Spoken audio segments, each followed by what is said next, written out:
मध्ये त्या ताईंचं नाव आहे लोखंडाचं आहे काय, पण एकदम अशी नाजूकशी डिझाईन वाटते.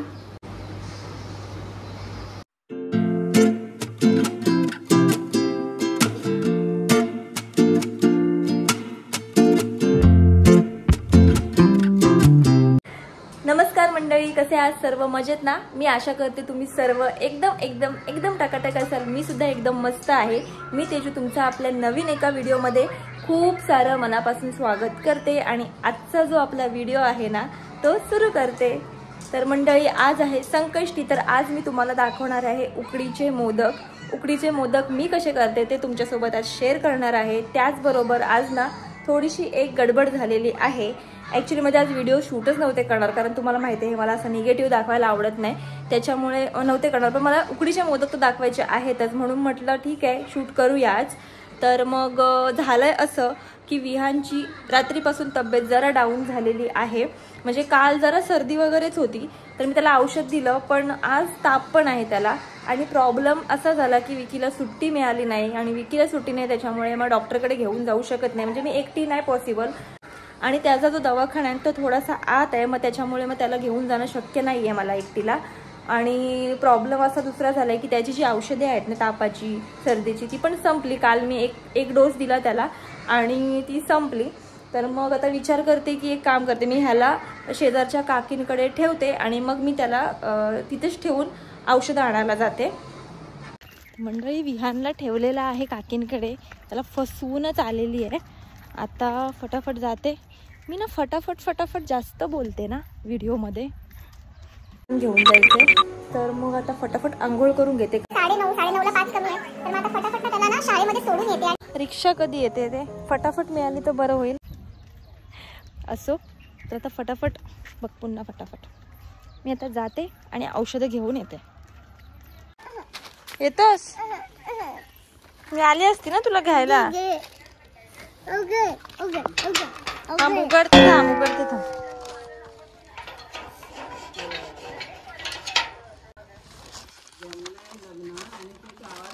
या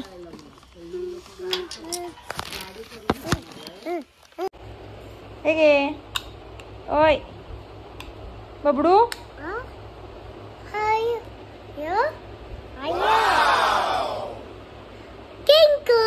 वेलकम. आहे मी घरी. मला वाटतं बबडू रडेल, पण होपफुली तो बबडू रडलेला नाहीये, मस्त खेळत होता. पण मला बघितल्यावर तिथूनच आला. मी विचार केला येते घरात, पिशवी वगैरे ठेवते आणि मग त्याला आणायला जाते. पण तसं काय नाही झालं. त्याला येताना किंडर जॉय आणलेलं. जास्त मी देत नाही त्याला चॉकलेट वगैरे, पण म्हटलं जाते तर काहीतरी घेऊन जाते. आणि हे तेलकट वगैरे खाणं म्हणजे ते चुकीचं आहे. म्हटलं त्यातल्या त्यात ते बरं आहे, म्हणून मग ते आणलं, म्हणजे पोरगं खुश होईल. तर असं आता तो खेळतोय त्याच्यासोबत. ते बघा, बबडूला त्यातून मस्त अशी गाडी मिळाली, तर ते आता खेळतोय तो. आता मला जेवण बनवायचं आहे दुपारचं. तर दुपारचं जेवण आता मस्तपैकी डाळ भात बनवते आणि त्याच्यानंतर मग मला मोदक पण बनवायचे आहेत. जसं की मी तुम्हाला मगाशी बोलले, तर मी तुम्हाला आज दाखवते मोदक मस्त अशी उकडीची. तर मोदक बनवण्यासाठी आहे ना माझ्याकडे नारळ सोललेला नव्हता आणि विकीकडून सोलून घ्यायला विसरली होती, म्हणून आता मलाच सोलायचा होता, म्हणजे फोडायचा होता. आणि ते काय मला जमत नव्हतं. मी फर्स्ट टाइमच फोडत होते आणि खूप जास्त स्ट्रगल केला मी नारळ फोडण्यासाठी. तुम्ही इथे बघू शकता.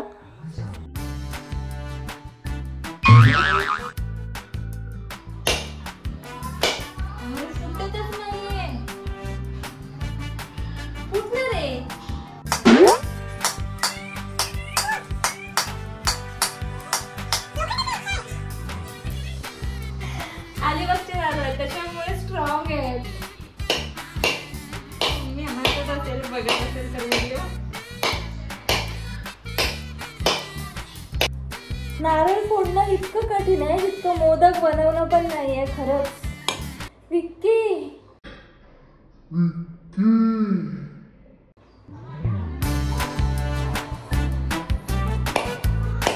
कुठणार रे बाबा?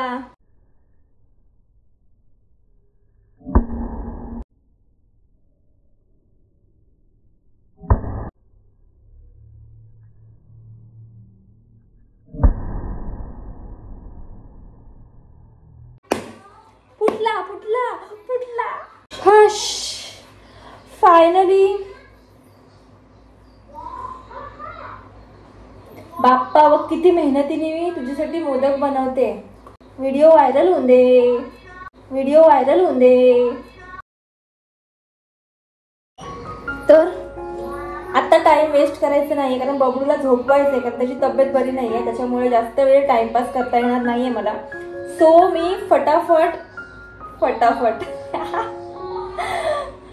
तर मी फटाफट आहे ना मोदक करून घेते.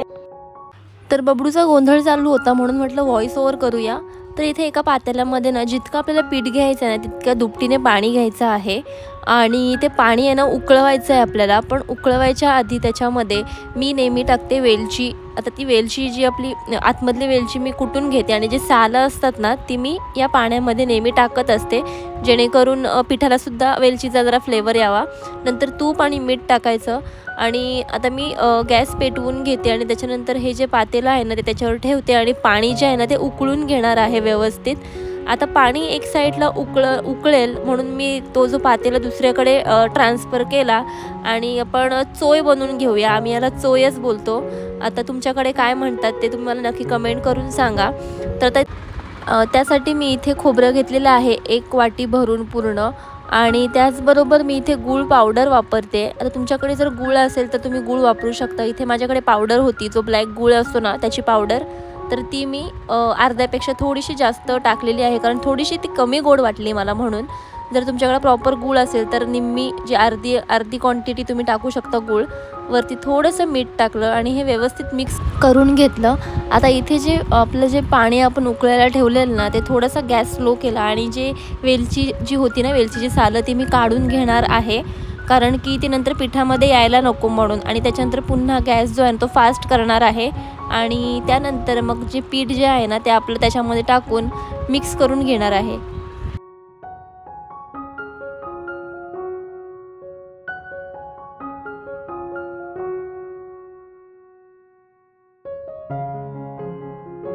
आता मी गॅस बंद केलेला आहे आणि ढवळते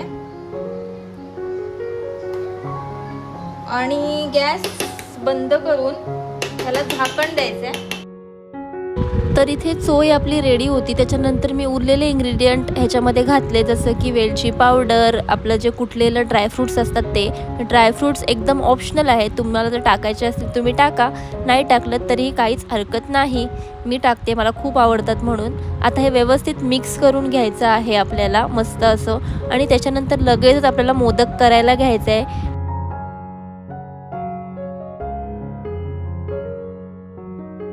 तर आता मोदक बनवायच्या आधी सगळ्यात आधी आपल्याला पीठ मळून घ्यायचं आहे. थोडंसं थंड झाल्यानंतर मी मळायला घेतलेलं आहे आणि व्यवस्थित ना थोडं पाणी घेऊन आपल्याला त्याला मळायचं आहे. आता ह्याच्यामध्ये थोडंसं पाणी घेते मळण्यासाठी.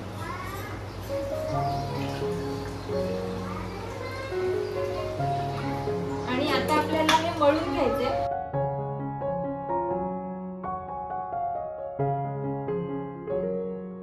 तर आपलं पीठ छान असं मळून झालेलं आहे, एकदम मऊसूत झालेलं आहे. आता ह्याचे आपल्याला लिंबाच्या आकाराचे गोळे करायचे आहेत आणि मोदक आपल्याला वळून घ्यायचे आहेत. तुम्ही लाटूनसुद्धा करू शकता जर तुम्हाला अशी वाटी जमत नसेल तर, पण मला लहानपणापासून सवय आहे त्याच्यामुळे मी असेच करते नेहमी.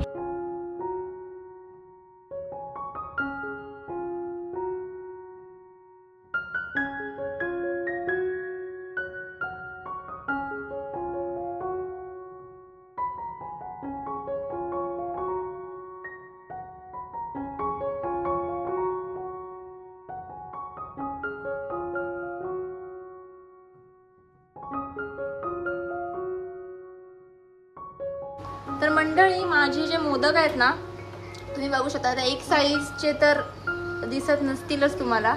एक साईजचे नाही झाले, थोडेसे छोटे थोडेसे मोठे असे झाले, कारण आपण कसं अंदाजे पीठ घेतो.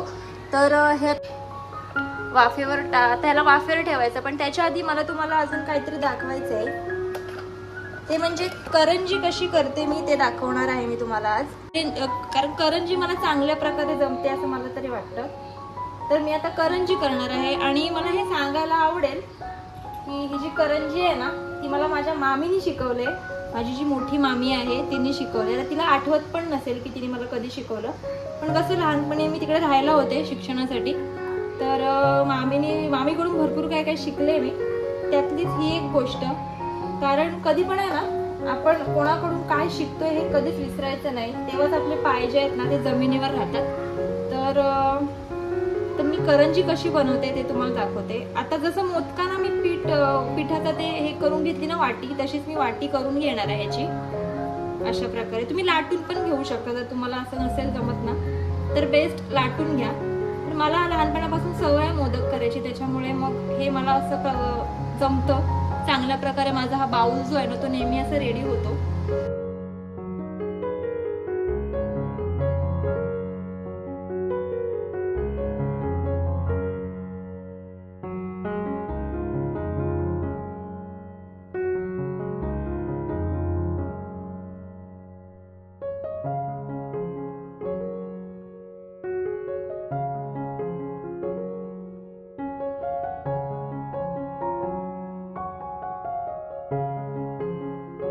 सर्व मोदक करून झाल्यानंतर मी इथे एका पातेल्यामध्ये आहे ना स्टीमरमध्ये पाणी गरम करत ठेवते, उकळत ठेवते आणि त्याच्यानंतर मी स्टीम देऊन घेणार आहे. तर आहे ना याच्यानंतरची जी क्लिप आहे ना ती शूट झाली नाही माझ्याकडून, तर मी तुम्हाला तोंडीच सांगते मी काय काय केलं ते. तर इथं आहे ना मी आता तेल लावून घेते, जी आपली जाळी असते मोदकांची त्याला, आणि त्याच्यानंतर त्याच्यामध्ये मी मोदक ठेवणार आहे आणि नंतर ते वाफवून घेणार आहे. 10 मिनटंच वाफवून घेणार आहे मी फक्त मीडियम फ्लेमवर. कारण जास्त पण एकदम वाफवले ना तर मग ते पूर्ण तुटतात, म्हणजे नरम होऊन जातात. कारण आपण पीठसुद्धा अगोदर उकडून घेतलेलं असतं त्यामुळे. तर आता इथे बघा मी ठेवलेले आहेत मोदक जाळीमध्ये आणि याच्यानंतर झाकण लावून द्यायचं आहे आणि आपल्याला 10 मिनटं वाफवायचे आहेत मोदक. तर इथे ना या पुढची जी क्लिप आहे ती शूट झाली नाही, त्याच्यासाठी खूप सारं सॉरी. मी तुम्हाला आता डायरेक्ट ना झालेले मोदक दाखवणार आहे. तर तुम्ही इथे बघू शकता आपले जे मोदक आहेत ते रेडी आहेत. आणि इथे मी बाप्पाची मूर्त बनवायचा प्रयत्न केला होता, पण ते फारसं काही जमलं नाही मला. पण ठीक आहे, त्यातल्या त्यात ठीकठाक झालेली आहे असं मला वाटतंय. तर सगळ्यात आधी बाप्पाला नैवेद्य देते. आता माझा जो देवारा आहे तो छोटा आहे, आता तिथेची प्लेट वगैरे ठेवायची जागा नाहीये. सो मी एक छोट्याशा वाटीमध्ये एक मोदक बाप्पाला ठेवणार आहे. कारण आता दिवाबत्ती पण करायची आहे, छोटीशी आरती घेते बाप्पाची, कारण संकष्टी आहे म्हणून. रोज फक्त दिवाबत्ती करते. सो मी आता फटाफट ना आरती करून घेते देवाची आणि मोदक सुद्धा बाप्पाला नैवेद्याला दाखवते. तर मी असं ठरवले की व्हिडिओच्या एंडला एखादी कमेंट वाचून दाखवायची जी की मला आवडली असेल पर्सनली, किंवा असं मला वाटेल की हां ह्याचं उत्तर दिलं पाहिजे. तर त्या कमेंट म्हणजे ती कमेंट जो मला करतोय त्याचं नाव आणि ती कमेंट वाचून दाखवायचं आणि त्याचं आन्सर द्यायचं. तर आजची जी आपली कमेंट आहे ना ती मी तुम्हाला वाचून दाखवते. एका ताईने केलेली आहे मागच्याच लेटेस्ट व्हिडिओमध्ये. त्या ताईंचं नाव आहे नूतन केंद्रे. ताई म्हणतायत, हॅलो ताई, न्यू कमेंट. अगं मीही आता न्यू चॅनल ओपन केलेलं आहे मेमध्ये, बट SOS वाढत नाही आणि व्ह्यू पण नाही, डेली नाही जमत टाकायला. प्लीज सांग ना काय करावे. तर पहिलं तर मी ताई तुला सांगेन की सगळ्यात आधी थँक्यू तुम्हाला कमेंट केली त्यासाठी. तर मला तुला बोलायचं आहे की तू म्हणजे जेव्हा चॅनल चालू केलं तेव्हा आपण म्हणजे काय करतो, कधी पण आपण जेव्हा हे यूट्यूबमध्ये जे पण कोणी येतात, जे पण म्हणजे आजकाल यूट्यूबमध्ये चॅनल जी कोणी ओपन करतात ना, तर त्यांचा मोटिव्ह हा म्हणजे ऑफकोर्स त्यांची आवडसुद्धा असतेच, पण त्याचबरोबर आपल्याला थोडीफार इन्कमची अपेक्षासुद्धा असते. कारण की आजकाल यूट्यूबमधून किती म्हणजे कमवत आहेत ते तुम्हाला माहीत असेलच. काय ती गोष्ट काय अशी नवीन आणि सांगण्यासारखी नाहीच आहे, सगळ्यांना माहीत आहे की इन्कम कसा असतो तो त्यातून. तर त्यासाठीच म्हणजे आपण चालू केलेलं असतं खरं तर, कारण आपल्याला कुठेतरी आपल्या पायावर उभं राहायचं असतं, आपल्याला काहीतरी करायचं असतं म्हणून. तर आपण ह्या हेतूने जेव्हा आपण चालू करतो ना यूट्यूब, तर आपल्याला एफर्ट पण तसेच द्यायचे असतात. आता ताई म्हणते की मला जास्त करून व्हिडिओ टाकायला पॉसिबल होत नाही. तर ताई तू असं अजिबात करू नकोस. तुझं ना एक टार्गेट ठरव की आपल्याला आठवड्याला या दिवशी ही व्हिडिओ म्हणजे या दिवशी आपल्याला एवढ्या व्हिडिओ टाकायच्या आहेत. जसं की आपण आठवड्यातून कमीत कमी ना सुरुवातीला जेव्हा आपलं चॅनल नवीन असतो तेव्हा सुरुवातीला कमीत कमी 3 तरी व्हिडिओ आपल्या आठवड्यातून आल्याच पाहिजे मोठ्या. प्लस जर तुला अजून ऑडियन्स ग्रो करायचा असेल किंवा तुम्हाला म्हणजे अजून पाहिजे आपले सबस्क्रायबर गेन करायचे असतील तर तू ना शॉर्ट व्हिडिओकडे सुद्धा लक्ष दे. आजकाल शॉर्ट व्हिडिओ खूप ट्रेंडिंगला जातात लवकर. सो शॉर्ट व्हिडिओमधून काय होतं माहिती आहे का, आपला ऑडियन्स ग्रो होतो. ऑडियन्स ग्रो झाल्यामुळे ना ऑटोमॅटिकली आपल्या चॅनलवर व्ह्यूजसुद्धा येतील. आपल्या जे आपण व्हिडिओ टाकतो त्यावर व्ह्यूजसुद्धा येतील जर तुझा कॉन्टेंट चांगला असेल तर. शॉर्ट व्हिडिओसुद्धा टाकायच्या, लॉंग व्हिडिओसुद्धा टाकायच्या. आपल्याला बॅलन्स करता आला पाहिजे, तेव्हा आपला चॅनल जो आहे ना तो ग्रो होईल. असं नाही की आता माझ्याकडे लॉंग व्हिडिओला व्ह्यूज येत नाहीत म्हणून मी लॉंग व्हिडिओ टाकतच नाही, शॉर्टच व्हिडिओ टाकते. तर तसं करू नका. कारण काय होतं माहिती आहे का, शॉर्ट व्हिडिओला पाहिजे तसं म्हणजे आपल्याला इन्कम नाही मिळत. कारण ती 1 मिनिटाची व्हिडिओ असते फक्त, त्यामुळे डॉलर जनरेट कमी होतात. आणि लॉंग व्हिडिओमध्ये ऑफकोर्स जरी व्ह्यूज असले ना तरी आपल्याला डॉलर जरा बऱ्यापैकी मिळतात. आणि पैशांसाठीच नाही, तुम्हाला एक आवडसुद्धा पाहिजे. जसं की मला आवडते व्लॉगिंग करायला, खूप जास्त आवडते. आणि दुसरी गोष्ट, जेव्हा ताई तू आठवड्यातून 3 व्हिडिओ टाकशील ना तेव्हा तुला इतका कॉन्फिडन्स येईल ना महिनाभरातच की तू म्हणजे तुझ्या बोलण्याची जी टेक्निक आहे ना ती पूर्णपणे चेंज होऊन जाईल. जर तू सतत व्लॉगिंग करत असशील तर कॉन्टेंट एकच ठेव, जे की तू जर तुझं चॅनल कुकिंगचा असेल तर तू कुकिंगच कर, जर तू व्लॉगिंग करत असशील तर तू व्लॉगिंगच कर. पण मी तुला स्पेसिफिकली सांगेन की तू व्लॉगिंगला चालू कर. कारण व्लॉगिंगमध्ये आपण सगळंच दाखवू शकतो, आपण कुकिंगसुद्धा दाखवू शकतो. त्याच्यामुळे व्लॉगिंगला खूप जास्त स्कोप आहे. कारण कुकिंग चॅनलमध्ये खूप कॉम्पिटिशन आहेत. जर तुझ्याकडे तेवढी कला असेल की तू करू शकतेस खूप जास्त म्हणजे मस्त रेसिपी वेगवेगळ्या टेक्निकनी जर करू शकत असेल तर ऑफकोर्स तू कर. पण व्लॉगिंगमध्ये जितकं आपल्याला काय करता येतं ना तितकं कुकिंगमध्ये नाही करता येत. मग माझं उत्तर असेल तुला की तू तुझं जर चॅनल ग्रो करायचं असेल ना तर सतत व्हिडिओ टाकत राहा. आणि असं समज की हे माझं काम आहे, हा माझा जॉब आहे. आपण आता एखाद्या जॉबला, ऑफिसला आपण कुठेतरी काम करतोय ऑफिसमध्ये, तर सतत आपण ते काम करतच राहतो कारण की आपल्याला इन्कम भेटत असते. तर तू असं समज, जरी तुला त्यातून पैसे आत्ता सध्या मिळत नसतील तरी तू असं समज की हां मला मिळत आहेत पैसे आणि मला ते करायचंच आहे, हा माझं काम आहे. कामाला खूप जास्त इम्पॉर्टंट दे तुझ्या, जे की तुझं यूट्यूबचं तू आता चालू केलेलं आहेस ते. तर तेव्हाच तुला सक्सेस मिळेल. प्रॉब्लेम सगळ्यांनाच येतात, नाही असं नाही, खूप प्रॉब्लेम येतात, खूप प्रॉब्लेम येतात. माझी एक पर्सनल म्हणजे मी सांगेन की खूप जास्त मलासुद्धा आलेले होते प्रॉब्लेम. सांगायला म्हणजे एक अख्खा व्हिडिओ बनवायला लागेल त्यासाठी की मी काय फेस केलेलं आहे ते. आणि आज माझे सबस्क्रायबर एवढे आहेत.